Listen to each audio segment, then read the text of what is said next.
The hair.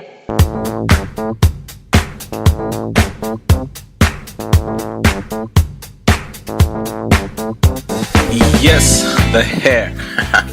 We're continuing with part 3 of Cathy's interview, and she's sharing with us more of her experiences and the different businesses and projects that she's worked on and how she does it. So stay tuned. The hair.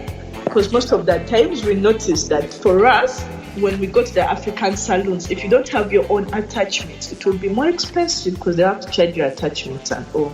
And then I always have like people coming from Uganda and they all have like free kilos. So I'm like, why don't I make use of these kilos or I buy from them? Or whenever I would go home every year actually, back with my own hair. And people would ask me, do you have extra? Do you have extra? And I'm like, no, because if I saw what I had, I would still pay more to make. And I was like, can't I really bring? Because there's no competition towards the university area. But when you go to town, then there will be some African salons who have their own attachments. But then the students at ABAC, actually they make their own hair, but they don't have attachments, most of them, and they rarely go home. So, okay, let me bring the expression first. When I wrote, and all of them were like, oh, Topi, you have hair, you have extra hair, but.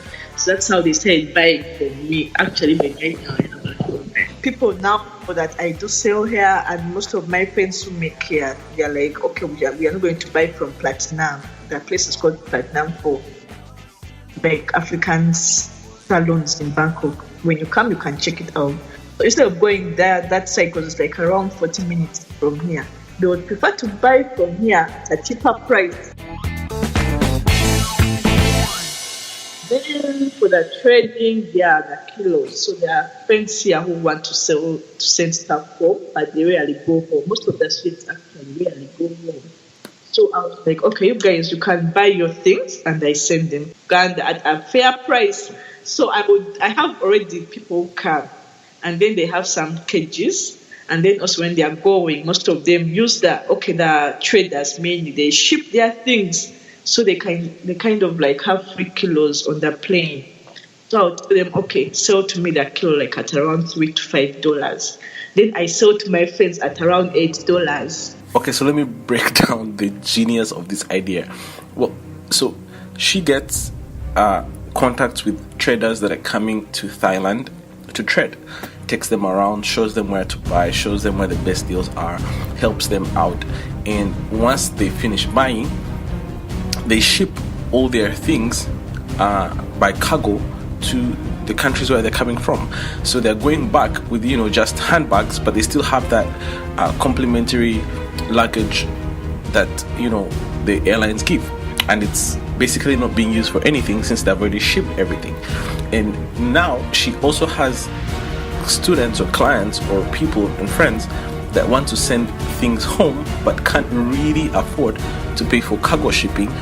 So she buys the space from the traders she's just made business with and sells that space to the friends and the students and the clients that want to ship things. So basically combining two things at once, that was really cool. Amazing. That's how the whole thing came up. And then my friends too in Uganda, whenever I would go, oh, leave me with your bag, leave me with your handbag, give me your phone, leave me with your earrings, blah, blah, blah. I'm like, you are salary and why don't you bring money? I'm like, bags. You're empty whenever I come. So I'm like, oh, okay. A good idea. Because those people, but just know when you live abroad, when you go home, they'll be like, give me this, leave me with this. I'm like, towards 1 week to going home, I'll make an announcement on Facebook and tell them to send money and what they want from here. So that when I go home, they don't disturb me, they don't take stuff from me. So that's how that whole thing started too. That's occasionally when I'm going home or when I have somebody going to travel and they have extra space, I can help my friends to shop. And actually that when I'm in Uganda, when I go home too, I'm not just roaming around and sleeping and I attack the office guys because most office workers, they fear shopping, they fear going downtown or whatever to shop, but they do have the money. So I tell them, you guys, I brought some bags. Actually, most of the times, I think of some stuff that they would love because what I sell is what I love. The trick is whenever you sell something, make sure like you like it, like you use it personally. So then the other person will also love it. So let me ask you this: what do you? How many things at a time, at one time, do you do at one point? Like how many things are you able, or what's the maximum number of things you've been able to combine? Mom, I think I even have any limit because I don't think we are limited. So it's overwhelming, and I really, I'll distribute to somebody else, but I cannot let any opportunity slip. That's me. Or I can tell them that, okay, for example, now I have a project about cosmeti. Actually, most of these people want to invest in Uganda or in Africa, but they are afraid because they have never been there. So they would love to deal with somebody they trust. So I have that one at hand, and I cannot refuse it. So I'm like, okay. So I've just split my time during that day, and I'm like, 1 hour I give it to this one. 1 hour I give it to this one. So, but the thing is, maximum, I don't think so, unless when I'm really sick or when I'm new, but I don't really have a maximum. It has its own advantages and disadvantages, but you have to you have to make sure you're ready for it. Everything is important. That's what I think, and that's what I believe. So I would rather give it my all and fail, other than saying no to somebody before I even try. Wow. So let's go back to the real estate, right? The way it started so magically and all the money that you're making. How have you managed? Because since you're improving, right, every day you're becoming better. How do you manage your money? Because you said you started making more money than you had ever seen in your life. So how do you? Good question. Unfortunately, after my bachelor's and when I went to work, I told you guys that I got a full-time job. So after my bachelor's, let me first take you back. I got a full-time job, 8 a.m. to 8 a.m. and I wouldn't do the real estate. That's when also the real estate picked up, and I would be like, oh my God, I need to go and make a vision, but I cannot escape from office. So I would sacrifice some of my lunch hours to go so I can balance things. And with work, you have to concentrate. If they dare find out you're doing something else, that will be something. So the money started accumulating. Then I was like, okay, so if I'm into full time, if I quit now, I can be able to make more money here. Actually, I would even make my salary within a day. So I'll be like, somehow, like I'm wasting time here, but then I'm committed. So I told them, you guys, I'm going back for my master. So let me So that's how I managed to, escape politely. Then I did the real estate for a full 7 months before they called me back my university for a master degree, because they were looking for the old students who performed well, and they were giving them some. Let me go for this one instead of being idle. Because the problem with real estate is not like all the time you have some extra time, and remember I told you I need to really be productive. I don't want to be there. And so when I quit the real full-time job and started doing I used to pay my tuition, because 50% means 50% just a tuition, but then you have the university fee, then you have accommodation, expense.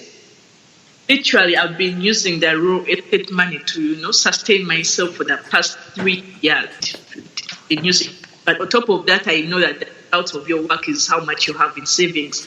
So the savings I've managed to do, be able to take family back home. We had some loans and all, and also to buy a plot of land, and also some houses for rentals. Because for me, I believe in passive income.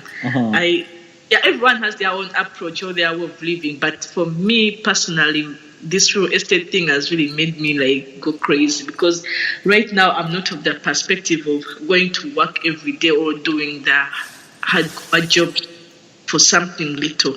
But I respect that too. But for me, I'm maybe aiming something into passive income or something that doesn't really need me to be there, because I believe I'm going to be international. So I don't want anything that's going to tie me down. No, on this podcast, you're already international. The fact that you're featuring on this podcast, you're already international. That's right. Okay, so I have another question, right? Yes. You talked about the fact that the trading business, working with traders that would come to Thailand to trade. How did that start? How did you get in touch with those? Okay, so officially we are into trading, my family. So already we had the connections, people coming to what? To Thailand, buy stuff. Because also us before, we're buying stuff from here. And then, when you're in that sort of like environment, you get to know other people who are coming. And everyone was like, oh, from Thailand, can you help us get this? And most of them, especially I forgot another business that I usually do. Airline ticketing and because most of those buses don't have time. And so I help them book like tickets and arrange their traveling and all that stuff.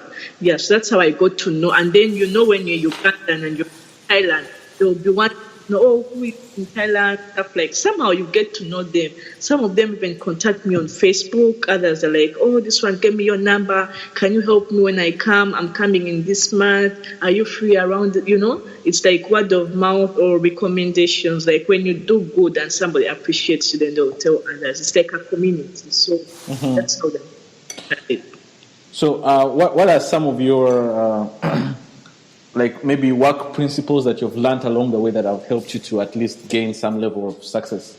What are some of the points that you live by and say, if I do this, I'm going to get a good result?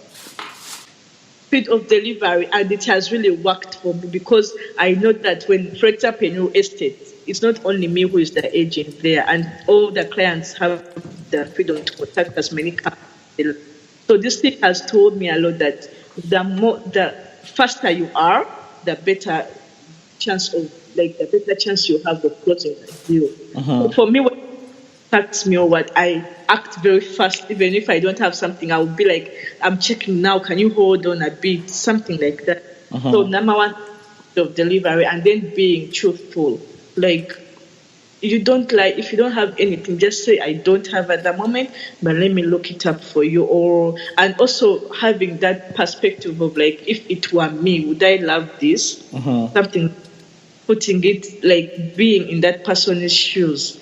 For example, now like I need the money, I can hike the ticket price, but I'm like, okay, this person is really coming to trade. Maybe they have a loan or what. So it's not great. It's like if it would be like, be happy because you never know. And also another thing is respect everyone, do not undermine anyone, because even if that person doesn't have the capability now, but they might tell somebody else, if they're not happy, what can I change?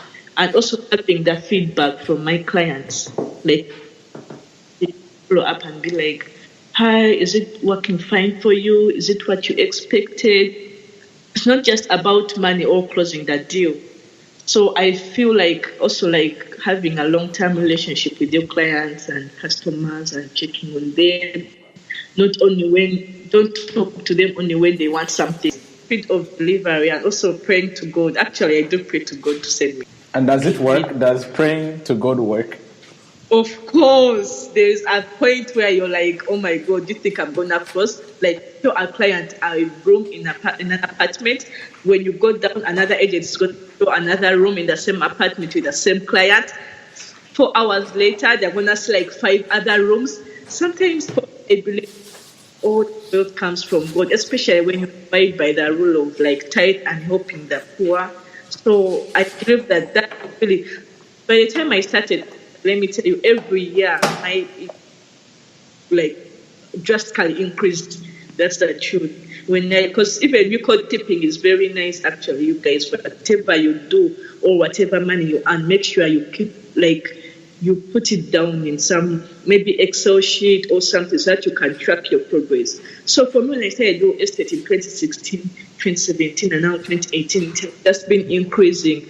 So when you apply the principles, you give God what belongs to Him, just that 10%.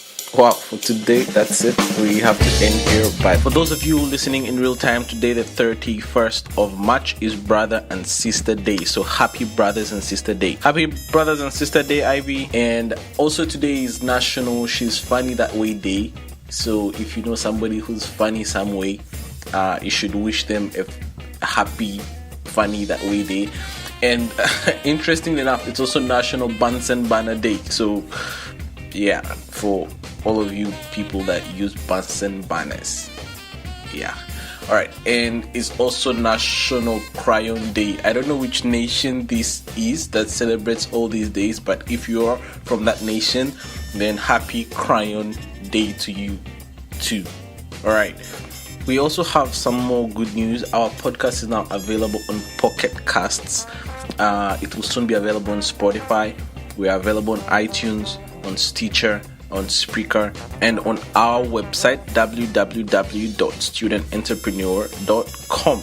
So check it out, leave a review, share, like, comment. Talk to you on the next one. Be great.